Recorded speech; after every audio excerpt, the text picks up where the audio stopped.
Olá pessoal, tudo bem com vocês? Aproveitando essa quarentena, né? Eu e meu primo Thiago, a gente resolveu fazer uma pequena brincadeira aqui nas redes sociais. A gente vai responder 6 questões referentes ao futebol, simulando o programa do esporte interativo, o melhor de 10. Nesse caso vai ser 6 questões. E ao término dessas respostas, se você concordar mais com as minhas opiniões, você curta o comentário com o meu nome. Se você concordar mais com as opiniões do meu primo Thiago, curte o comentário com o nome dele. Valeu, abraço! Quais são os 3 melhores times campeões da Libertadores a partir de 2010? Eu vou de Corinthians de 2012, com o Tite ali, campeão invicto, depois campeão mundial. Vou de Flamengo de 2019, timaço do Jorge Jesus, destruiu o Grêmio e o Inter. E uma dúvida em terceiro lugar entre Santos de 2011 e o River de 2015, o River ali com Carlos Sanches, comandado pelo Galhardo. Eu vou de Santos de 2011, mas eu deixo minhas graças ao River de 2015, mas eu vou de Santos. Quais são os 3 melhores clubes campeões da Libertadores de 2010 para cá? Flamengo 2019 é óbvio, né? O Corinthians em 2012 é um time bastante consistente, forte taticamente, difícil de ser batido. E eu colocaria o Atlético Nacional da Colômbia de 2016 nessa lista. É um time que naquela Libertadores jogou demais, passou em cima do São Paulo na semifinal, ganhando os 2 jogos. E naquela mesma temporada ainda chegou à final da Copa Sul-Americana, os 2 principais campeonatos então do continente, aquele time conseguiu chegar. Quais são os 3 maiores clássicos sul-americanos, tirando o brasileiro e argentino? Pra mim, é Nacional e Peñarol, 8 Libertadores, os times polarizam o campeonato uruguaio. Pra mim, depois, Olímpia e Cerro Porteño, grande clássico paraguaio, os 2 gigantes do Paraguai. E o terceiro, pra mim, é Barcelona de Guayaquil e Emelec, os 2 maiores campeões equatorianos. Tem outros clássicos aí, mas pra mim os 3 maiores são esses. Quais são os 3 maiores clássicos sul-americanos, tirando times brasileiros e argentinos? Pra mim é óbvio. Em primeiro, Peñarol e Nacional, do Uruguai. São 8 Libertadores, somos nos 2 clubes. Depois, Olímpia e Cerro Porteño, no Paraguai. E em terceiro lugar, eu coloco Colo-Colo e Universidade de Chile, no Chile. Então, pra mim, são os 3 maiores clássicos sul-americanos, tirando os times brasileiros e argentinos.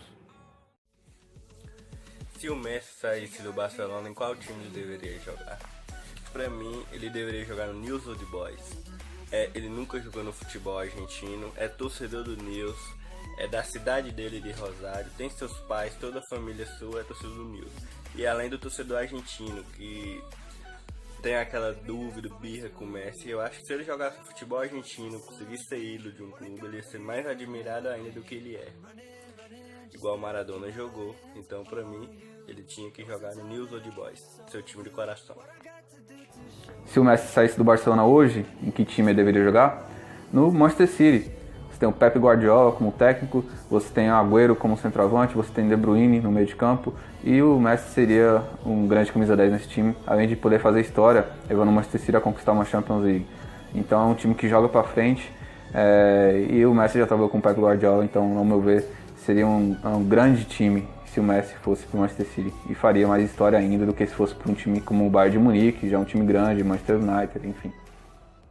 Qual é o 13º maior clube do Brasil? Para mim é o Bahia, torcida fanática, o único clube nordestino a ser bicampeão brasileiro, é o primeiro campeão brasileiro nessa era aí. Para mim é o Bahia, um clube que está se reestruturando, tem uma torcida fanática. Tem o Clube dos 13, o clube era Clube dos 13, na época que foi criado por causa do Bahia. Os 12 grandes do Sul e Sudeste, mas o Bahia, para mim, o 13º maior clube do Brasil ainda é o Bahia. Qual seria o 13º maior clube do Brasil? Hoje é o Atlético Paranaense, é um clube que conquistou a Copa Sul-Americana, clube que conquistou a Copa do Brasil ano passado, já conquistou um brasileiro nos anos 2000, chegou a uma final de Libertadores em 2005, perdida para o São Paulo.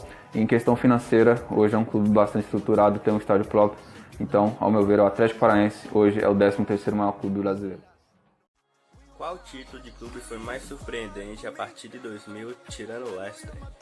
Eu vou de Wolfsburg, temporada 2008-2009 no campeonato alemão, superando o Bayern de Munique, que já é um clube gigante, que o Bayern na próxima temporada chegou na final da Champions e perdeu para a Inter, um time com grafite. Para mim foi Wolfsburg nessa temporada. Qual foi o clube campeão nos pontos corridos mais surpreendente, né?